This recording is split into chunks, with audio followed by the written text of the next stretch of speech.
नमस्कार, आप देख रहे हैं जनता टीवी और मैं हूं आपके साथ अभिषेक। बुलेटिन की शुरुआत करते हैं और सबसे पहले आपको बताएंगे कि उत्तर प्रदेश में कोरोना वायरस संक्रमण के प्रभावी नियंत्रण के बाद सीएम योगी आदित्यनाथ के निर्देश पर शिक्षा विभाग बेहद सतर्क है। इसी क्रम में बेसिक शिक्षा विभाग के निदेशक ने एक और निर्देश जारी किया। निदेशक बेसिक शिक्षा विभाग सर्वेन्द्र विक्रम सिंह ने प्रदेश के सभी बेसिक शिक्षा अधिकारियों को कोरोना वैक्सीन के संबंध में पत्र जारी किया है। प्रदेश में सभी स्कूलों में शिक्षण कार्य शुरू होने के कारण बच्चों का आगमन बढ़ा है। प्राइमरी और बेसिक स्कूलों में भी बच्चों की बढ़ती संख्या को देखते हुए बेसिक शिक्षा विभाग के निदेशक ने सभी बीएसए से सभी शिक्षकों और कर्मचारियों का टीकाकरण अनिवार्य रूप से कराने का निर्देश जारी किया।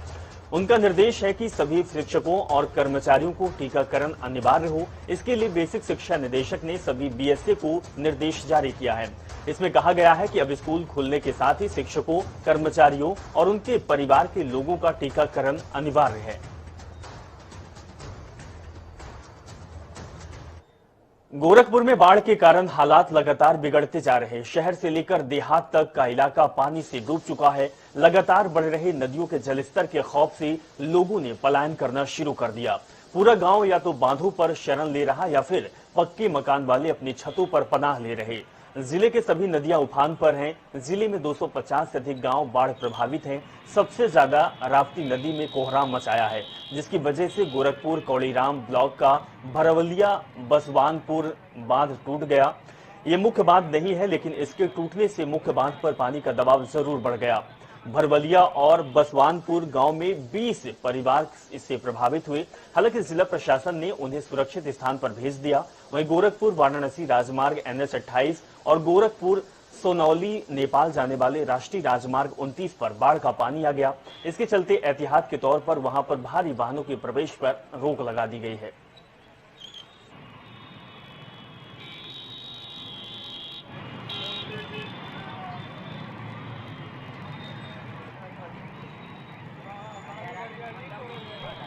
मुख्यमंत्री योगी आदित्यनाथ आज अलग अलग जिलों के दौरे पर रहने वाले हैं। अपने दौरे के दौरान सीएम बाढ़ प्रभावित जिलों का हवाई सर्वेक्षण करेंगे। इसके साथ ही बाढ़ राहत केंद्रों का निरीक्षण भी योगी आदित्यनाथ करेंगे। सीएम योगी आज 5 जिलों के हवाई सर्वेक्षण पर रहेंगे। इन जिलों में बहराइच, गोंडा, बलरामपुर, सिद्धार्थनगर और महाराजगंज शामिल है। सर्वेक्षण के दौरान सीएम योगी आदित्यनाथ बाढ़ पीड़ितों को राहत सामग्री बांटेंगे। बता दें कि प्रदेश में बाढ़ से लगातार हाल बेहाल है। गोरखपुर जिले से होकर बहने वाली राप्ती और रोहिन नदी का जलस्तर खतरनाक स्थिति में पहुंच गया। बीते दिन जिले के हरैया स्थित भरवलिया बसावनपुर रिंग बांध टूट गया, जिसमें भरवलिया गांव में संपर्क टूट गया, जबकि ग्राम सभा बासवनपुर सहित कई गांव बाढ़ की चपेट में आ गए। वहीं सीएम योगी आदित्यनाथ लगातार बाढ़ क्षेत्रों का सर्वेक्षण कर रहे और खुद गाइड स्तर पर लोगों से मुलाकात भी कर रहे हैं।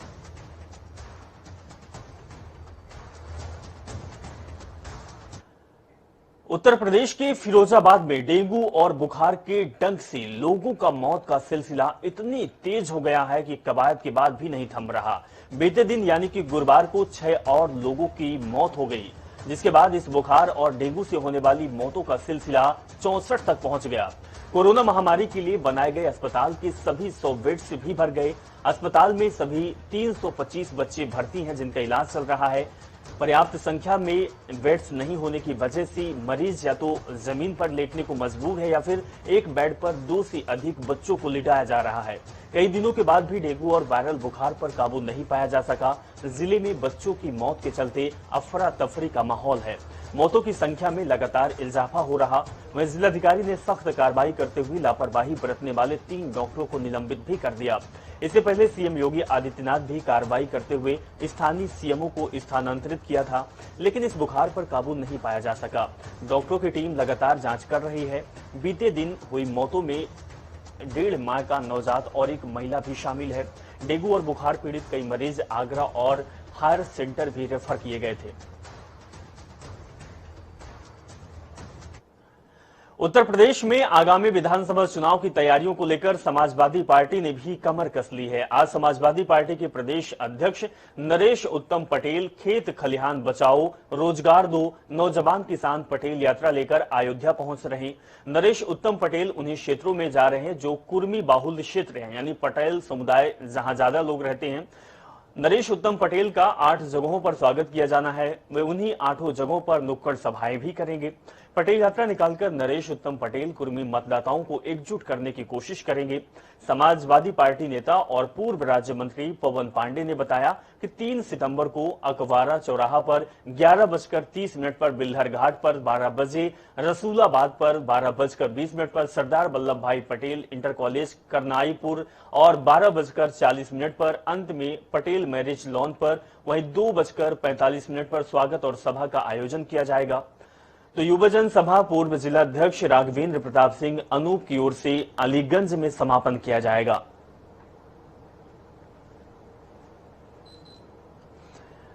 तो समाजवादी पार्टी की अयोध्या में आज नौजवान पटेल यात्रा होगी। इसी खबर पर हमारे संवाददाता अयोध्या से बीएस लाठी जुड़ गए हैं, उनके पास चलते हैं। बीएस लाठी, आज समाजवादी पार्टी की नौजवान पटेल यात्रा अयोध्या में चल रही है। ये यात्रा किस तरीके से सजाई गई है, किस तरीके से व्यवस्थित की गई है और यात्रा का क्या रिस्पॉन्स मिल रहा है? देखिए, अब से चुनावी जो बिगुल है, चाहे वो बीजेपी हो, चाहे वो भारतीय, चाहे वो समाजवादी पार्टी हो या बसपा हो, चाहे प्रवीण सम्मेलन को, हर कोई छोटे छोटे जातियों को साधने में जुटा है। आज इसी कड़ी में समाजवादी पार्टी के जो प्रदेश अध्यक्ष है नरेश उत्तम, खेत खलिहान बचाओ यात्रा वो गोंडा से निकलकर फैयाबाद आएगी। ये जो यात्रा है अभिषेक अभी थोड़ा लेट है, क्योंकि मैं नया घाट पे हूँ, यहीं से कुछ दूर ये बॉर्डर है, बॉर्डर पे ही वो आएंगे। जो सैकड़ों समाजवादी कार्यकर्ता जो है उनको रिसीव करेंगे। ये जो खेत खलिहान यात्रा है नरेश उत्तम पटेल, जो नरेश पटेल है, ये कुर्मी साक सैनी जो पिछड़े वर्ग से आते हैं, समाजवादी पार्टी जो अभी आज बीजेपी की जो है उनको सेधने में लगी हुई है। क्योंकि ये जो साक और सैनी बर्मा, क्योंकि यूपी में कुर्मी बिरादरियों का वोट बहुल माना जाता है। फैयाबाद और अम्बेडकर नगर जो क्षेत्र है ये कुर्मी बहुल माना जाता है। आज गोंडा से चलकर नरेश उत्तम पटेल 11:30 बजे अयोध्या पहुंचेंगे, क्योंकि इनको 10:30 बजे पहुंचना था। तो अब से ये जो यात्रा है अभी गोंडा में ही है और ये 2 घंटे लगभग लेट है। जी अभिषेक। जी बीएस लाठी, आपसे ये भी समझना चाहूंगा, अयोध्या में आज पटेल समुदाय की यात्रा निकाली जा रही है। कहीं न कहीं कुर्मी और पटेल वर्ग को अपनी ओर साधने की कोशिश समाजवादी पार्टी कर रही है। अयोध्या में कितने वोटर पटेल समुदाय के हैं और इस यात्रा से समाजवादी पार्टी को कितना फायदा पहुंचने वाला है? देखिए, फायदे की अगर बात की जाए तो ये चुनावी जो बिसात है, हर पार्टियों ने बिसात बिछाना शुरू किया है।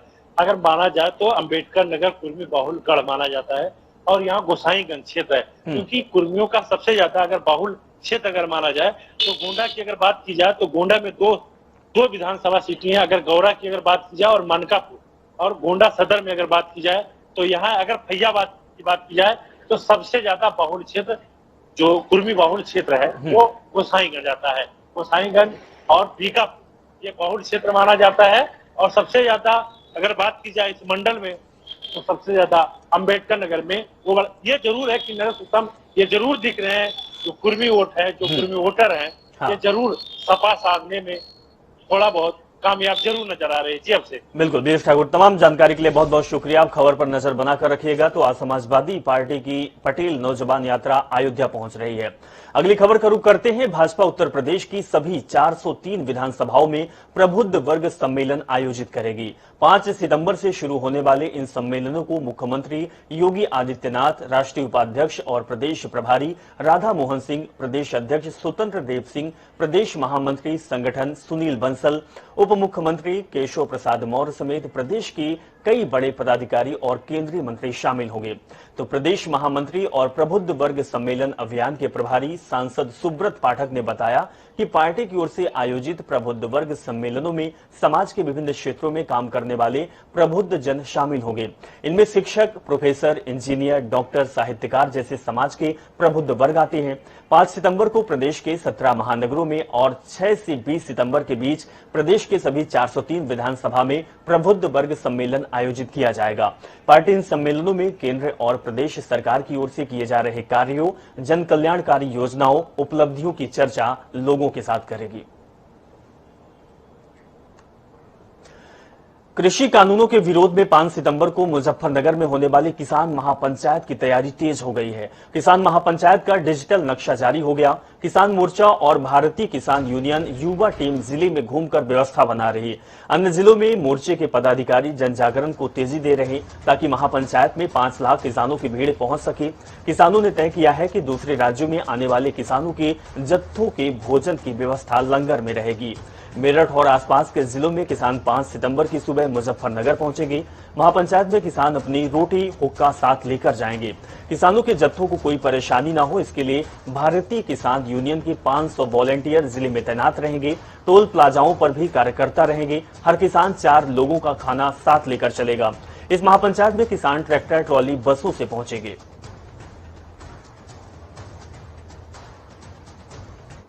इलाहाबाद हाईकोर्ट ने मदरसों को यूपी सरकार की तरफ से दिए जाने वाले फंड पर आपत्ति जताई है। हाईकोर्ट ने सवाल उठाया है कि क्या पंथ निरपेक्ष राज्य धार्मिक शिक्षा के लिए फंड दे सकते हैं। कोर्ट ने सरकार से यह भी पूछा कि क्या धार्मिक शिक्षा लेने वाले मदरसे मौलिक अधिकारों के तहत सभी धर्मों के विश्वास को आरक्षण दे सकते हैं। ये सवाल किया गया। साथ में न्यायमूर्ति अजय भनोट ने मदरसा अंजुमन इस्लामिया फैजुल उलूम की प्रबंध समिति की याचिका पर राज्य सरकार से 4 हफ्ते में इन सवालों के जवाब भी मांगे हैं। दरअसल फैजुल उमूल की प्रबंध कमेटी मान्यता प्राप्त है और ये सरकार द्वारा दिए जाने वाले फंड से संचालित होती है, जिसके तहत मदरसे ने अतिरिक्त पदों पर भर्ती की अनुमति मांगी थी, जिसे सरकार ने खारिज कर दिया था। अब इसके खिलाफ मदरसे ने हाईकोर्ट का दरवाजा खटखटाया। इस पर कोर्ट ने सरकार से सवाल पूछे हैं।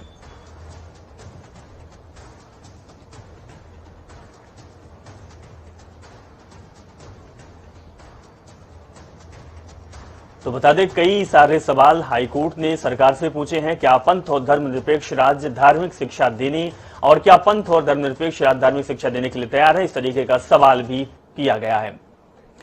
गौतम बुद्ध नगर जिले के सुपरटेक एमेराल्ड कोर्ट मामले में सुप्रीम कोर्ट के कड़े रुख के बाद सूत्रों से मिली जानकारी के मुताबिक उत्तर प्रदेश सरकार ने नोएडा प्राधिकरण के योजना विभाग के एक प्रबंधक को निलंबित कर दिया। वहीं उत्तर प्रदेश के मुख्यमंत्री योगी आदित्यनाथ के निर्देश पर 4 सदस्यीय एसआईटी का गठन किया जाएगा और एसआईटी को 1 सप्ताह में रिपोर्ट सौंपने को कहा गया है, जो वर्ष 2004 से 2017 के बीच हुई गड़बड़ियों को लेकर जांच करेगा। अतिरिक्त मुख्य सचिव नवनीत सहगल ने कहा कि 4 सदस्यीय एसआईटी का नेतृत्व संजीव मित्तल करेंगे। संजीव मित्तल ही पूरे जांच की अध्यक्षता करेंगे और टीम गठित का नेतृत्व भी उन्हीं के हाथ में होगा।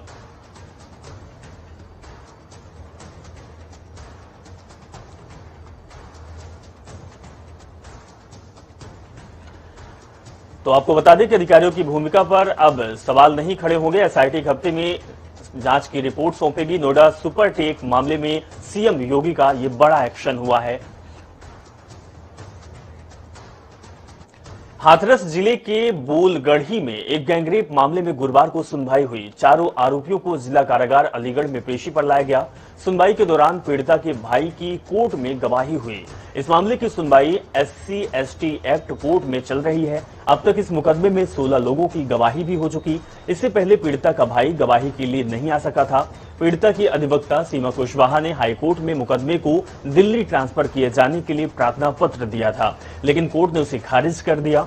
वहीं सुनवाई के दौरान मुकदमे के आरोपी संदीप ठाकुर, रवि लवकुश और रामू को पुलिस वैन में कड़ी सुरक्षा के बीच कोर्ट लाया गया। चारों को कोर्ट में पेश किया गया। कोर्ट में पूरे मामले की सुनवाई की अगली तारीख 9 सितंबर को होगी।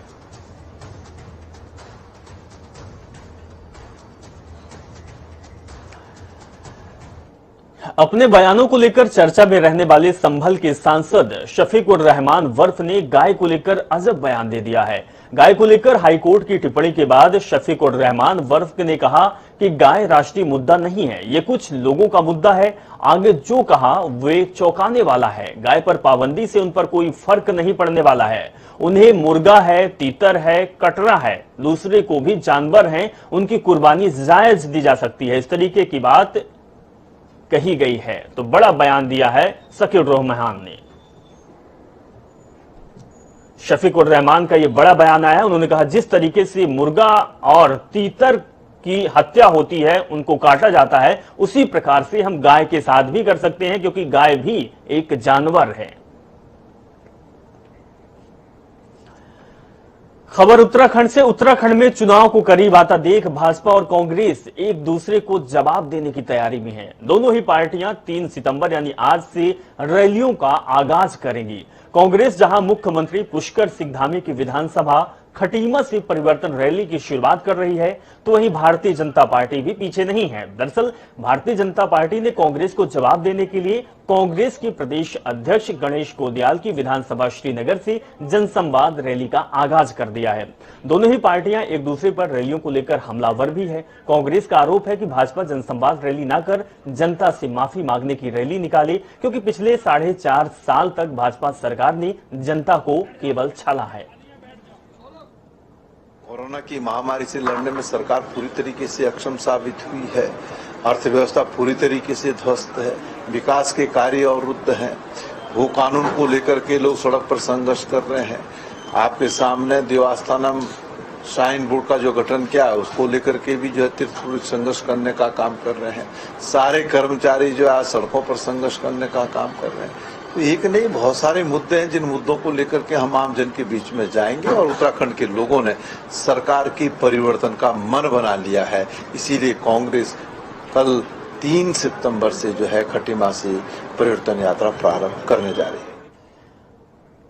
तो इसी खबर पर हमारे संवाददाता रुद्रपुर दमसिंह नगर से कंचन वर्मा जुड़ गई हैं, साथ ही देहरादून से अजीत कांबोज हमारे साथ जुड़े हुए हैं। सबसे पहले हम कंचन वर्मा के पास जाएंगे। कंचन वर्मा, आज सीएम धामी की विधानसभा खटीमा से कांग्रेस की परिवर्तन यात्रा निकाली जा रही है। यह यात्रा कितने बजे से शुरू होगी और यात्रा कितनी कारगर रहने वाली है? देखिए, अब से कुछ ही देर बाद जो है वो खटीमा से परिवर्तन यात्रा का प्रारंभ होगा, जिसमें पूर्व मुख्यमंत्री हरीश रावत और पार्टी के प्रदेश अध्यक्ष गणेश गोदियाल, इसके अलावा जो नेता प्रतिपक्ष हैं, सभी लोग शामिल होंगे। जो बड़े चेहरे हैं जो प्रदेश के, खटीमा चूंकि मुख्यमंत्री का गृह क्षेत्र है, ऐसी स्थिति में जो है वहां से यात्रा निकाले जाना कहीं ना कहीं एक बड़ा जो है वो टास्क दिखता है जो है कांग्रेस को। और कांग्रेस को लगता है कि मुख्यमंत्री का चेहरा जो है वो उसको अगर हम सीधे खटीमा से टारगेट करेंगे तो निश्चित तौर पर पार्टी की जो यात्रा है वो सफल होगी। तो ये यात्रा जो है अब से कुछ ही देर बाद यहाँ से प्रारंभ होगी, उसके बाद नानकपत्ता पहुंचेगी और नानकपत्ता में पहुंचने के बाद वहां सभा होगी और गुरुद्वारे में सभी जितने नेता हैं सभी जो है वो मत्था टेकेंगे वहां जाके। और उसके बाद जो है यात्रा का जो पड़ाव होगा अगला वो होगा सितारगंज, और सितारगंज में रात्रि विश्राम होगा। चलिए कंचन, आपको रोकना चाहूंगा। अजीत कांबोज हमारे साथ देहरादून से जुड़े, उनके पास चलते हैं। अजीत, आज भारतीय जनता पार्टी की जन आशीर्वाद यात्रा भी होगी। एक तरफ परिवर्तन यात्रा कांग्रेस की चल रही है, दूसरी तरफ जन आशीर्वाद बीजेपी की, और उसी समय पर और सबसे बड़ी बात कि आज क्षेत्र भी चुना गया है, प्रदेश कांग्रेस अध्यक्ष का क्षेत्र। बिल्कुल अभिषेक, आपने ठीक कहा। जिस तरह से परिवर्तन यात्रा का आगाज आज मुख्यमंत्री गृह जनपद से होने जा रहा है, विधानसभा क्षेत्र खटीमा से, उसी की काट करने के लिए उत्तराखंड भाजपा ने जो क्षेत्र चुना है वो श्रीनगर चुना है, जो कांग्रेस के प्रदेश अध्यक्ष गणेश गोदियाल का विधानसभा क्षेत्र है, जहां से वो पहले विधायक भी रह चुके हैं। तो ऐसे में उत्तराखंड भाजपा की पूरी कोशिश है कि लगभग दोपहर 12 बजे से जन आशीर्वाद यात्रा का जो आगाज होगा वो श्रीनगर के मैदान से होगा। तो कोशिश भाजपा की यही होगी कि कैसे भी करके कांग्रेस की काट यहां से निकाली जा सके। हालांकि जो जन आशीर्वाद यात्रा का पहला फेज है वो केंद्रीय राज्य मंत्री अजय भट्ट के नेतृत्व में हरिद्वार से उधम सिंह नगर हल्द्वानी तक हो चुका है, और अब जो दूसरा फेज है वो आज श्रीनगर विधानसभा क्षेत्र से होने जा रहा है। तो कहीं ना कहीं एक तरफ कांग्रेस की परिवर्तन यात्रा होगी तो दूसरी तरफ उत्तराखंड भाजपा की जन आशीर्वाद यात्रा होगी, जिसमें खुद मुख्यमंत्री और प्रदेश अध्यक्ष मदन कौशिक शामिल होने जा रहे हैं। तो कुल मिलाकर अब पूरी तरह से राजनीतिक लड़ाई दोनों ही दलों की तरफ से शुरू हो चुकी है, जिसमें पहला आगाज यात्रा के माध्यम से हो रहा है।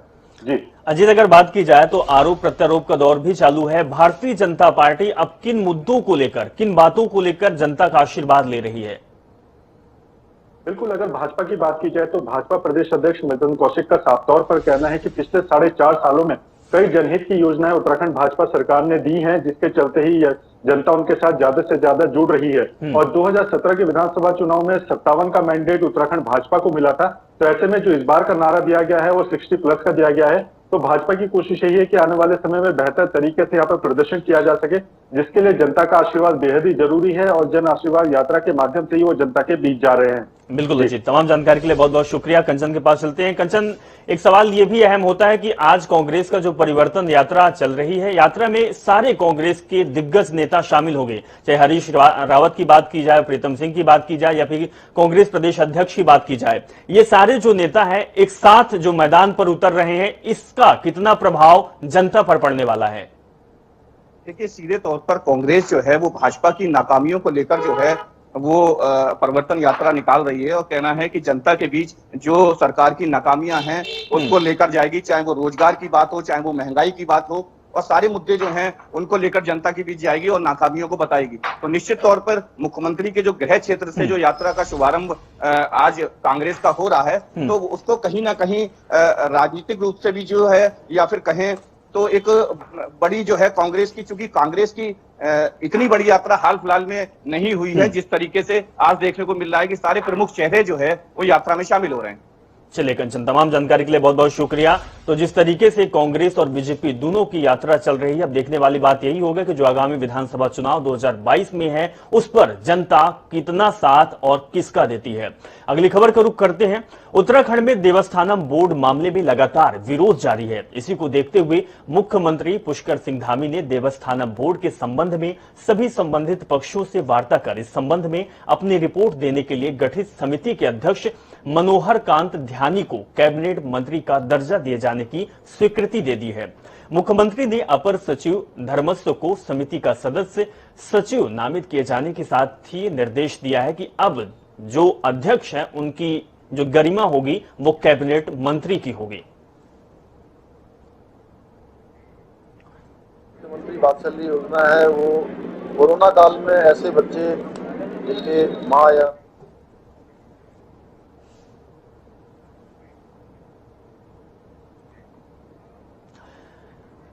शायर मुनव्वर दोहरी मुसीबत में फंस गए हैं। जी हां, मुनव्वर की बात कर रहे हैं। शुक्रवार देर रात उनकी तबीयत खराब हो गई, उन्हें लखनऊ के पीजीआई हॉस्पिटल में भर्ती कराया गया। वहीं दूसरी ओर इलाहाबाद हाईकोर्ट की लखनऊ बेंच ने उनकी गिरफ्तारी पर रोक लगाने से इंकार कर दिया। कोर्ट ने मुकदमे में राहत देने की मांग वाली याचिका को भी खारिज कर दी है।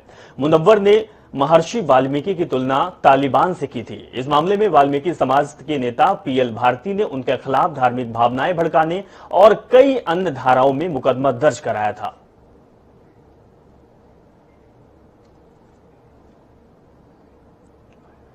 चलिए, इस खबर के साथ फिलहाल इस बुलेटिन में बस इतना ही। आप देखते रहें जनता टीवी। नमस्कार।